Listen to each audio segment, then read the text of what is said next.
Mutant Chronicles. Fiction. The Apostle of Insanity Trilogy. Volume 1. In Lunacy. By William F. Wu.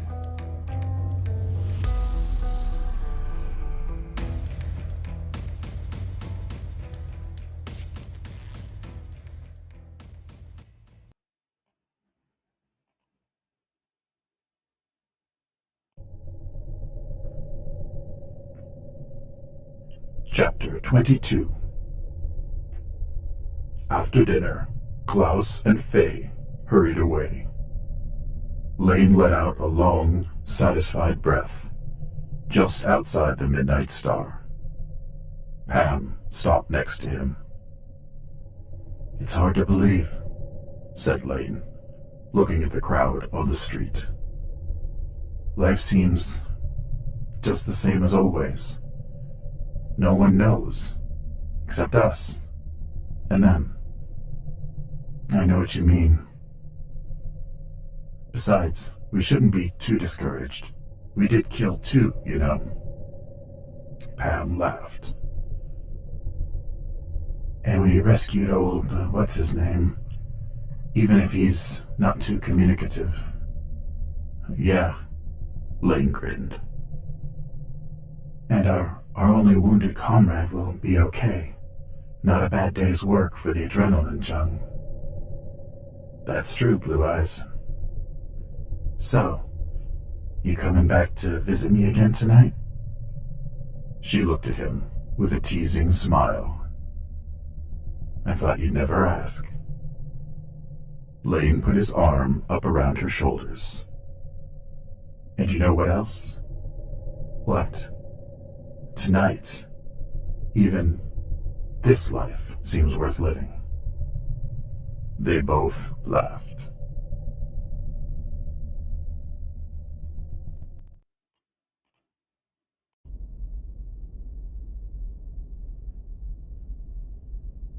The next morning, Titus Gallicus stood in the service tunnels beneath the docking ports, watching a Brotherhood investigation team examine the site of a recent firefight. Vetus Marius followed everyone around, demanding immediate answers, pestering the technicians and scientists. They all wore plain tunics with a Brotherhood logo and headlamps that threw narrow beams of light. Titus hated to see them scurrying around down here like this. No one wearing a Brotherhood logo should behave like vermin in these tunnels. The sooner they finished, the sooner they could return to their normal routines. The night before, the Brotherhood had picked up reports from the docking ports about unusual sounds and vibrations down here. Most people assumed they were just another malfunctioning municipal system, or a routine fight among outlaw gangs or terrorists. But Titus would not leave any puzzle unexamined. Now he was glad. Buddhist walked back to him. "They have a primary conclusion." "What is it?" "Well, they use scanners to study the damage and remains. From the marks they know how much heat and ammunition were required." "Spare me the details." "All right, 10 to 15 individuals fought here. At least one incinerator was used. A number of light machine guns, 2 heavy machine guns, and a few sidearms." "How many were on each side?" "They don't know. Because of the tunnels, they aren't sure which side shot in which direction." "The location is no accident," Titus said coldly. "Someone wanted to reach the docks, and someone else wanted to stop them. Did they stop them?" "Apparently, no sign of unusual entry to the docks has been recorded." But what about those heaps of ash? 2 of them were much bigger than the others. Apparently the incinerator hit 2 or 3 people together. More than once. So it appears, according to the investigators. No, sir. The Dark Legion has been here. What? 2 necromutants were killed here, Titus said quietly, eyeing the technicians carefully. He did not want them to overhear. They don't know that. The piles of ash contain no identifying residue. They don't know it. I do. Now, so do you. Vitus said nothing, but he watched the Inquisitor cautiously in the shadowed tunnel. The Dark Legion was represented down here. No evidence of dark gifts, such as fear or blindness, can be detected this way, of course, and that explains the relative lack of destruction visible to us. Anyone could have been in a fight like this, Vitus said casually. And why did one side bring an incinerator? Titus asked. Clearly, they knew they would meet an enemy of unusual size and strength. Incinerators are not rare weapons. No, but they are large and bulky. Why bring one down here into these narrow tunnels without a good reason? Your logic is sound, sir. Vitus spoke politely, but firmly. We still don't have real proof. I have the evidence I need, said Titus. If you could read corruption and evil as I can, you might be an investigator yourself, Mortificator.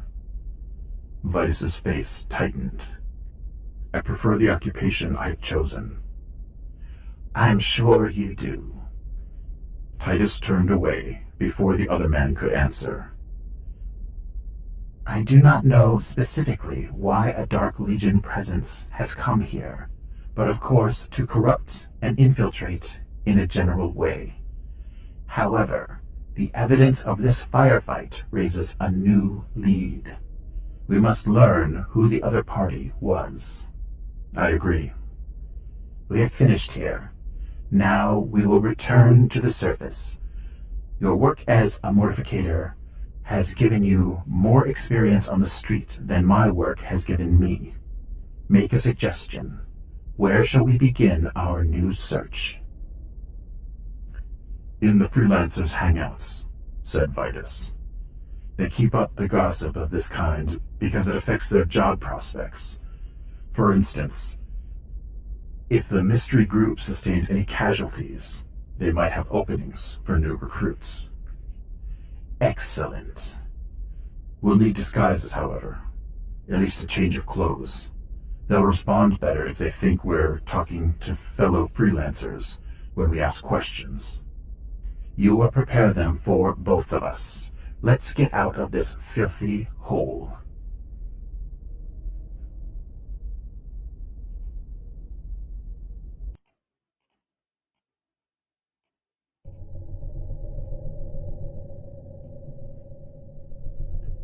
Yojimbo and Vic bought Gehenna Pukers for everyone on the team, except the Whiz Kid.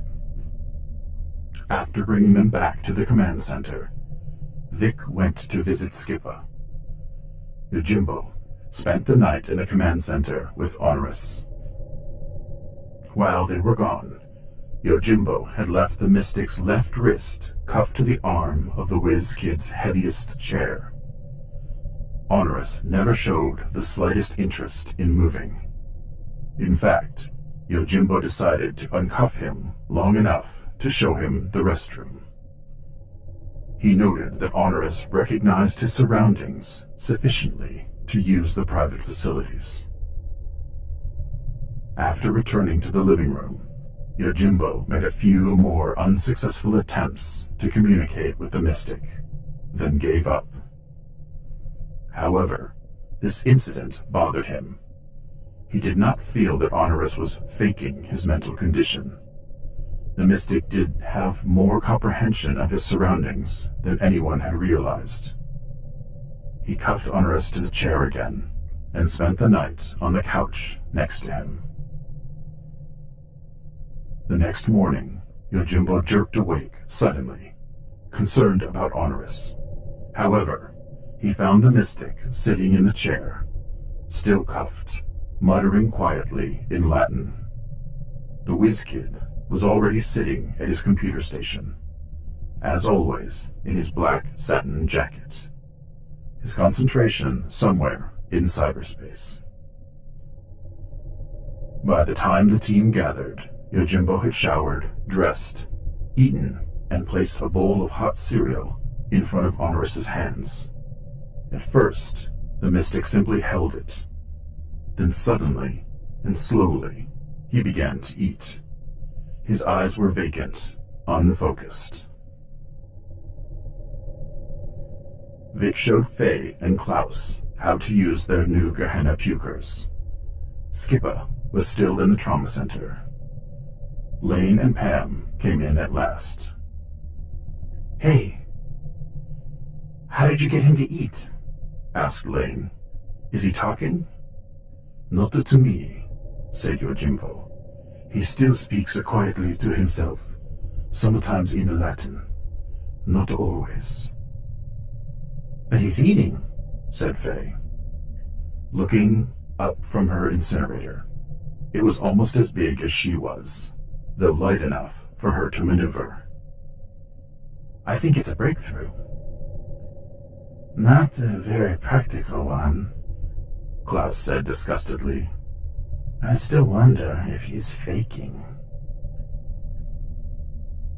"What's he actually saying now?" Pam asked. "I've not been listening," said Yojimbo. "Take your incinerator from Vic. I will listen to Honorius." "Me too," said Fay. Moving out of Pam's way, she sat down on the floor next to Honorius in his chair. Pam and Lane accepted their incinerators from Vic. Lane listened to the instructions. Pam, of course, had heard them earlier, when Lane had wanted to talk privately to Skipper.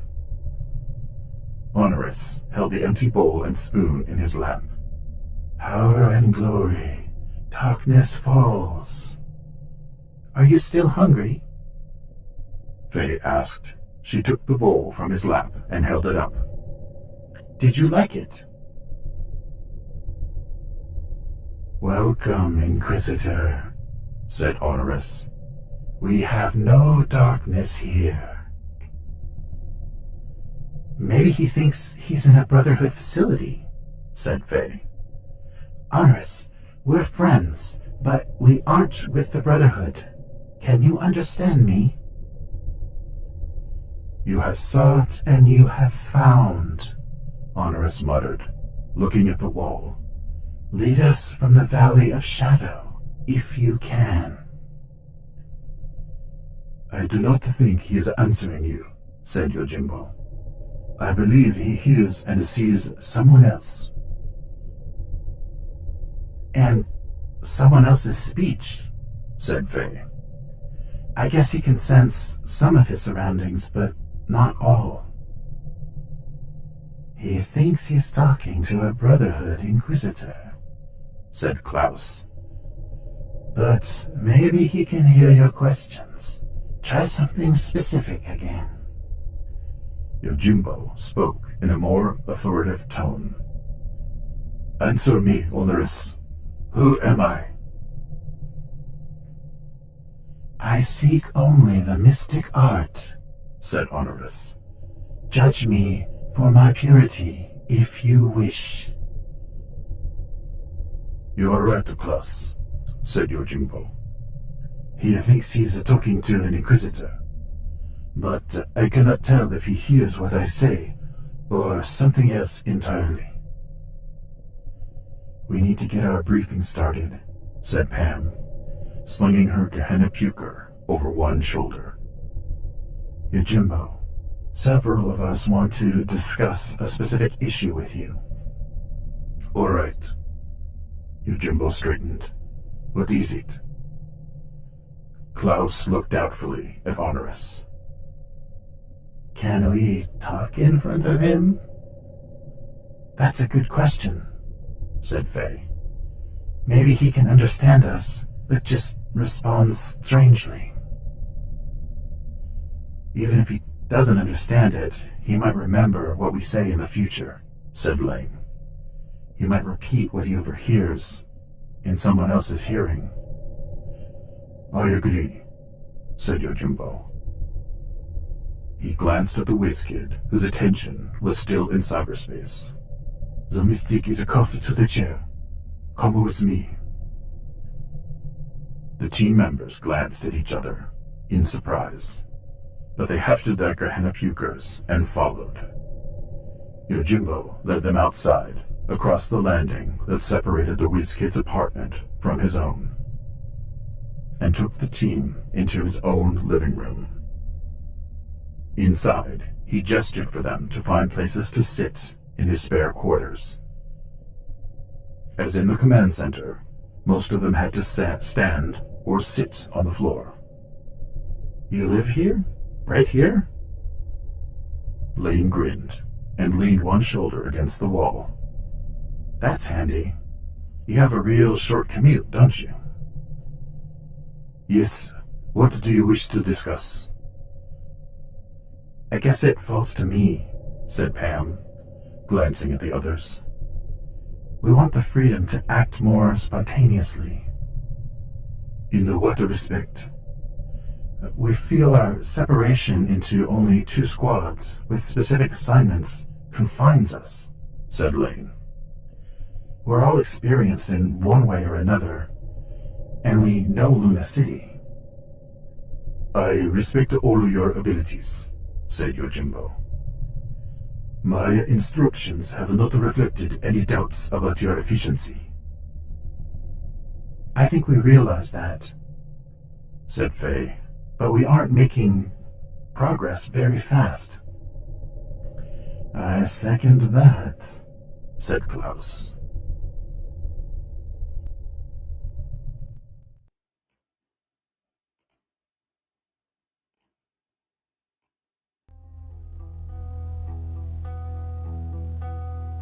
Mutant Chronicles, Fiction. The Apostle of Insanity Trilogy, Volume 1. In Lunacy, by William F. Wu.